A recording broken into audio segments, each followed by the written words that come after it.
Hi everybody, this is Tandy Gutierrez and this is your Tip Tuesday mini vid.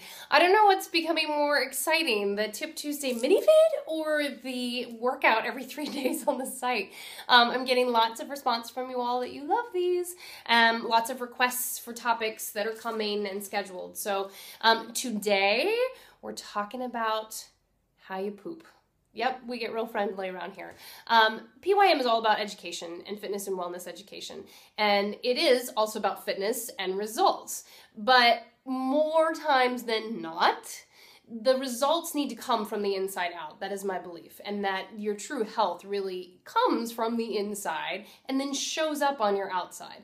So as a culture in a fitness industry, we get a little backwards and we're always trying to come at it and attack it again, which like beating it into submission, super sweaty, like super intense, crazy workouts. When really, if you calm down, address the hormone balance, get things in proper alignment and proceed thoughtfully and calmly, you get better results.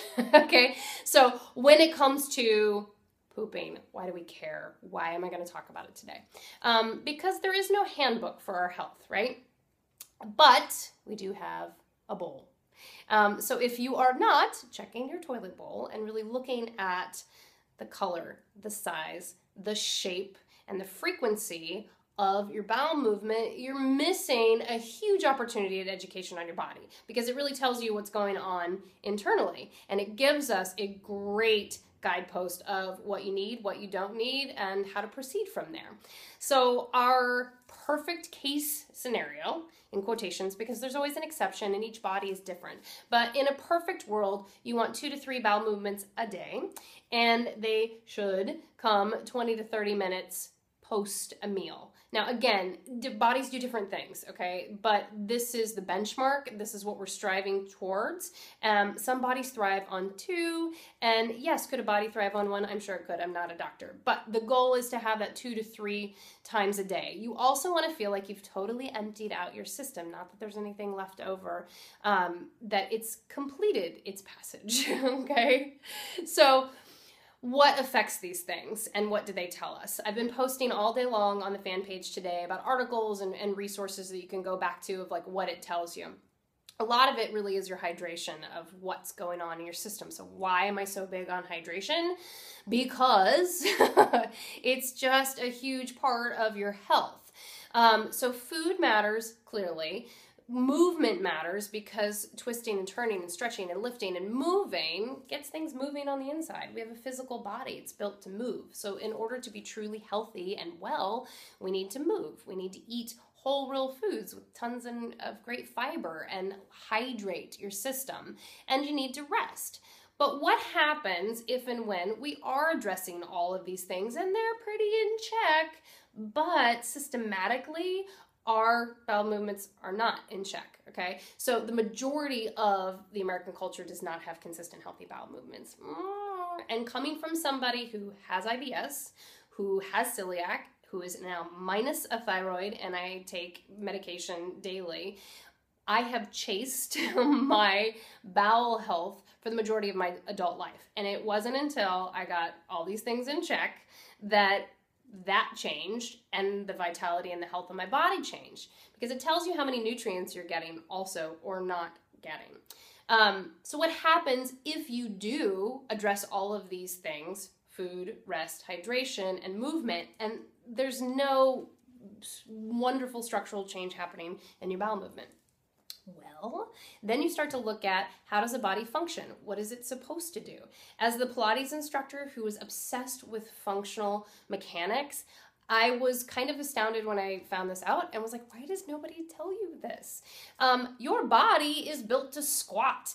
And if we look at cavemen and sort of the progression of humans, that's how we're built. We're built to squat, to poop. How many of you still do that? Okay, well, our household does, but we'll get into that in a minute.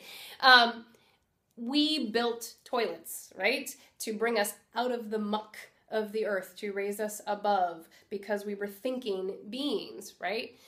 The problem with that is that when you're in a seated position, it crunches and kinks your colon, ow, and doesn't let it do its job in a real way. So if you squat, body mechanics brings your knees up, brings your body forward, and allows gravity to help you do its job. So how do we change that? Because we're not going to go camping every day. Tip Tuesday did not mean to be a product thing, and I really don't get anything from these people. They're things that I love and that I use that I'm sharing with you, that I would share if somebody came to my house and we got into a conversation. So, Squatty Potty. That's what we use at our house. It's a little stool that we put around the toilet. Yes, my kids use it, and my youngest calls it the quack pot.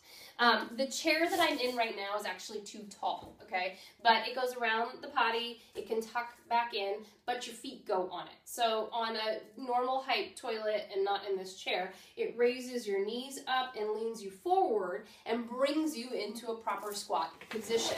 A little plastic one is like 25 bucks. You can buy a nicer one for 60 that's bamboo.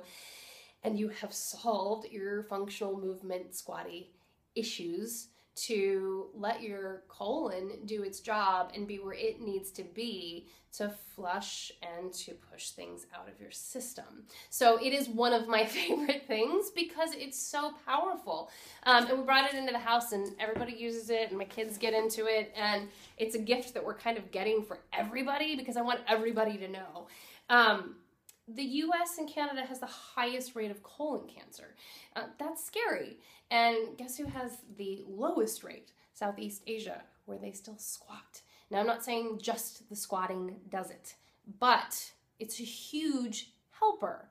So, because I'm all about your full circle wellness and health, to not talk about your bowel movements or the color of your urine, which we do some days, we won't do that today, would just be remiss on my part, because your internal health is what it's all about. That's what brings you energy and vitality.